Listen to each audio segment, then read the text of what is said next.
જી અને સૌથી નાના બેટીજી સાથે સાથે સર્વે વિદ્વાન સહ તેમને પણ નમો નમઃ અને શ્રી દાદાભાઈના શ્રી નાગદમન શ્રીનાથજીના સૌ લાડીલા વૈષ્ણવ શ્રીમદ ભગવદ ગીતામાં ભગવાન શ્રી કૃષ્ણ આજ્ઞા કરે છે કે શુચિનામ શ્રીમતામ દેહે યોગ ભ્રષ્ટો ભીજાયતે. આપણને સવાલ ઉઠે કે જે પવિત્ર કુળ હોય એમાં અને જે શ્રીમંત હોય તેમાં જે યોગમાં અધૂરા રહી ગયા છે તે લોકો જન્મ લે છે. યોગમાં એટલે યમ નિયમ પ્રાણાયામ આસન ધારણા ધ્યાન સમાધિ એ જે પૂર્ણ ન કરી શક્યા એવા લોકો જન્મ લે છે. હવે સવાલ પૂછશે કે આવા પવિત્ર કુળમાં જે મહાપ્રભુજીનો વલ્લભ કુળ છે અને જે કુલ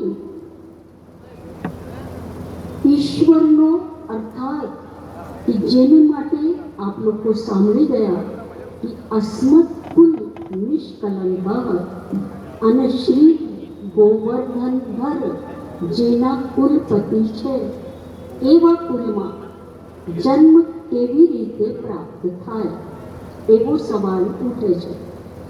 ત્યારે મને લાગે છે અહીંયા ઘણા પંડિતો શાસ્ત્રીજીઓ અને ગિરિરાજજી શાસ્ત્રી એ તો ફલાદેશમાં ખૂબ નિષ્ણાત છે. તો એવું કયો ગ્રહ છે કે જેના લીધે શ્રીમદ વલ્લભાચાર્ય ચરણોના 15મી કે 16મી પેઢી કે 14મી પેઢી કે જે ગોસ્વામી બાળકો વિદ્યમાન છે તે એ કુલમાં કેવી રીતે પધાર્યા, એમનો કેવી રીતે સમાવેશ થયો. તો એવો તો કોઈ ગ્રહ નથી હોતો કે જે ગ્રહથી આપણે કહી શકીએ કે આ ગ્રહને લીધે આવા ભક્તિમતામ એટલે ભક્તિવાળા કુલની અંદર જન્મ લેવાય એવો કોઈ ગ્રહ નથી હોતો. અને અગર એવો કોઈ ગ્રહ હોય તો પછી તો બધા જ ગોસ્વામી બાળકોની કુંડલીમાં એ ગ્રહ હોવો જ જોઈએ. તો વાસ્તવની અંદર ઈશ્વર કૃપા ભગવત કૃપા એ જ એવો એ અનુગ્રહ જ એક એવો ગ્રહ છે કે જે ગ્રહને લીધે જે અનુગ્રહને લીધે આવા શ્રીમદ આચાર્ય ચરણોના પવિત્ર કુલમાં ઈશ્વર સંબંધી કુલમાં જન્મ ધારણ કરવાનો સૌભાગ્ય પ્રાપ્ત થાય છે. એમાં અનુગ્રહ જ એકમાત્ર કારણ છે. એક વાત તો એ છે શ્રી ચંદ્રગોપાલજી મહારાજ શ્રી નિત્ય લીલાસ્ત એ ચંદ્રગોપાલજી મહારાજ શ્રી આજે શ્રી ઠાકુરજીની સેવામાં જે પણ વિગ્રહ પ્રાપ્ત કરીને હમણાં બિરાજમાન હશે તે પોતાના એ શ્રી વિગ્રહથી પૂજનીય શ્રી દાદાભાઈને આ માંગલ્ય મહોત્સવમાં બિરાજમાન જોઈને અને અત્યંત હર્ષ અને મુદિત થઈ રહ્યા હશે. અને સાથે સાથે મને આ જગ્યા પર જોઈને એમનું હૃદય અત્યંત સંતુષ્ટ થઈ રહ્યો હશે કે પૂજનીય શ્રી દાદાભાઈની આજ્ઞા માનીને અને આપશ્રીના બે ભ્રાતાઓના સ્નેહના નિચોડની ફલશ્રુતિ રૂપે આપશ્રીને પૂજનીય શ્રી દાદાભાઈને સંતાન પ્રત્યે પુત્ર પ્રત્યે પુત્રી પ્રત્યે અને સૌ પ્રત્યે આપને ખૂબ જ સ્નેહ છે. પણ હમણાં 2 દિવસ પહેલાં જ રામનવમી ગઈ છે. પરમ દિવસે પણ હું હતી. હવે એ પ્રભુ શ્રી રામના અનેક ગુણો આપ શ્રીની અંદર મતલબ પદાર્પણ પ્રવેશ્યા છે. અને એમાં નવ્યતે મતલબ કોઈ પણ વ્યથાથી આપ શ્રી ક્યારે પણ મેં ઉદાસ જોયા નથી.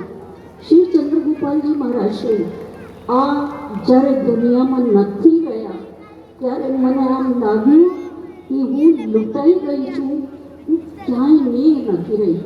એવામાં અગર મને કોઈ તક મળી છે ઊભા રહેવાની, અને પૂજનીય શ્રી દાદાભાઈએ જે અમને એક સંબળ આપ્યો જેનાથી અમે તૂટ્યા વગર જીવી શક્યા, ત્યારે આવી પારિવારિક ભાવના કે જેના લીધે મારું શ્રેય અને પ્રેય લૌકિક અને અલૌકિક બંને જળવાયો છે, એ આપશ્રીની અતિશય કૃપાનું કારણ છે. અને મારા શ્રી માટે જે સ્નેહ હતો તે સ્નેહની ફલશ્રુતિ રૂપે જ આજ હું અહીં વિદ્યમાન છું. જેવી રીતે શ્રી ચંદ્રગોપાલજી મહારાજ શ્રીની વાત બધાએ કહી એ રીતે મને પણ કહેવાની ઈચ્છા થાય છે કે મારા શ્રી ચંદ્રગોપાલજી તો જ્યારે પૂજનીય શ્રી દાદાભાઈના શ્રી હરિરાયજી, શ્રી ગોકુલનાથજી એમની જેમ 120 વર્ષ પૂર્ણ થશે ત્યારે તેઓ તો નિત્ય લીલામાંથી મનાવશે, પણ કમસે કમ મને એ સમયે અહીં ઉપસ્થિત રહેવાની તક મળે એ પણ પૂજનીય શ્રી દાદાભાઈ અને મારા શ્રીની કૃપાથી પ્રાપ્ત થાય. અને હું આપ લોકોની વચ્ચે ફરી આ રીતે વર્ષો વર્ષ રહી શકું એ જ મારી ભાવના છે. અને સહનશીલતાની વાતો જ્યારે કરી તો એમાં મારે એટલું જ કહેવું છે કે દુઃખ જો સહન કરતા આવડે તો મુસીબતમાં રાહત છે, અને હૃદય જો ભોગવી જાણે તો દુઃખ પણ એક દોલત છે. એટલે એ ભગવાનની કૃપા સમજીને અને દુઃખને પણ આપણે વધાવીએ, અને એ રીતે જ વધાવીએ કે જે રીતે સુખ અને દુઃખ બંનેને મહાપ્રભુજી તો કહે છે બંનેને સમાન માનો, સુખને અને દુઃખને એકમાંય ન હર્ષવો.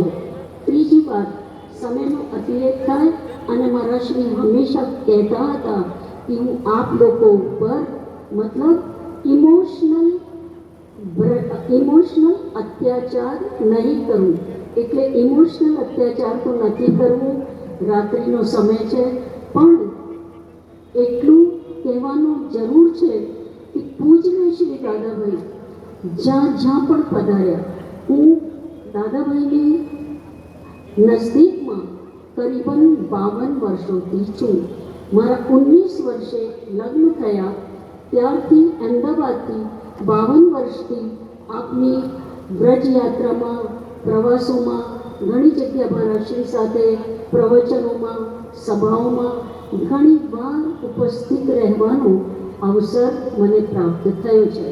અને મેં હંમેશા અનુભવ કર્યો છે કે આપની પાસે જે કોઈ પણ આવે છે એ આપની શરણાગત થઈને આપના પ્રવચનો જે કોઈ પણ સાંભળે છે એ ભગવાન કૃષ્ણનો ભક્ત થઈને અને પ્રભુ સેવા કરવા લાગે છે. આજે ન્યુયોર્કમાં મેં અનુભવ્યું, ન્યુયોર્ક, લંડન, કેનેડા, બધી જગ્યા, ઓસ્ટ્રેલિયા, પછી આ બાજુ આફ્રિકા, બધી જગ્યા મંદિરોમાં, પુષ્ટિ માર્ગે વૈષ્ણવમાં ઈટ દાદાભાઈનું નામ સ્મરણ કરે છે અને ત્યાં નામ લેવાય છે. અને તેમને જાગૃત થઈને વૈષ્ણવ સમાજને મહાપ્રભુજીની સેવા કરતા કર્યો છે, યુવાન વર્ગને. એટલે પૂજનીય શ્રી દાદાભાઈને વિશેષતા શું છે કે પ્રાચીન અને અર્વાચીન બંને સંસ્કૃતિઓનો, બંને યુગોનો આપ શ્રીની અંદર સંગમ છે અને બંને જ જોયેલો છે. આમ તો ગુરુજનો તો ઘણા જ છે અને ઘણા સમય પર લોકોના જન્મદિવસ આવે છે, પણ એક ભાઈ તો એમ બોલે છે જન્મદિવસ માટે કે જિંદગી કેમ આવી મેં જાણ્યું નથી, પણ જ્યારે જિંદગી પૂરી થઈ તો ખબર પડી કે આ બહુ જ કામની વસ્તુ છે. અરે છેલ્લે જાણીને શું કરવાનો પહેલાં જાણો. તો આવી જીવનમાં જાગૃતિ ઉત્તિષ્ઠત જાગૃત પ્રાપ્ય વરાન નિબોધત આવી દિશામાં લઈ જનાર પૂજનીય શ્રી દાદાભાઈ છે.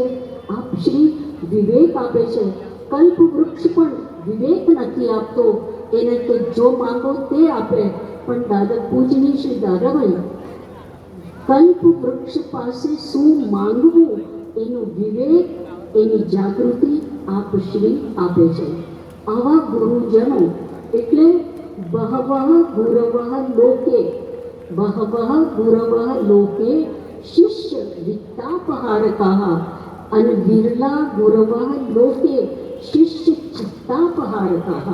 શિષ્યના ચિત્તનો હરણ કરનાર અને કૃષ્ણ ભક્તિથી જોડનાર આવા ગુરુજનો, આવા તેજસ્વી, આવા શાલીન ગુરુજનો વર્ષો વર્ષ આપણા ઉપર બિરાજે. મેં શ્રી દાદાભાઈનું વ્રજ યાત્રાની અંદર ખૂબ એ સુંદર રૂપ જોયું.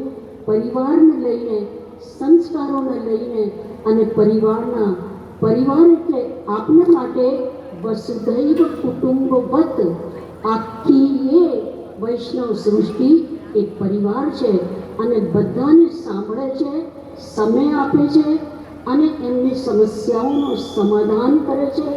એ પણ શ્રેયથી જોડીને, એકલો પ્રેય નહીં, એટલે શ્રેયનો માર્ગ સદા પ્રશસ્ત કરીને આપ અને મને તો આપશ્રીની જીવનમાં બહુ જ આવશ્યકતા છે. એનું કારણ છે કે જ્યારે પૂજનીય જીજી, પૂજનીય શ્રી નિકુંજજીજી, કોઈ પણ સ્ત્રી વર્ગ વડીલ મારા જીવનમાં નથી રહ્યો. એકમાત્ર ખરેખર કહું છું પૂજનીય શ્રી દાદાભાઈ જ છે.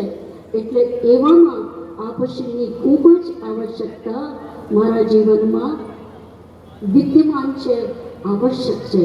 અંતમાં આપશ્રીને વારંવાર દંડવત પ્રણામ કરીને, અને આવા શાલીન ગુરુજનો અમારા જીવનની અંદર વિદ્યમાન રહે, વર્ષો વર્ષ વિદ્યમાન રહે, આટલું કહીને આપશ્રીના શ્રી ચરણોમાં વારંવાર શતશઃ પ્રણામ કરીને હું વિરમું છું.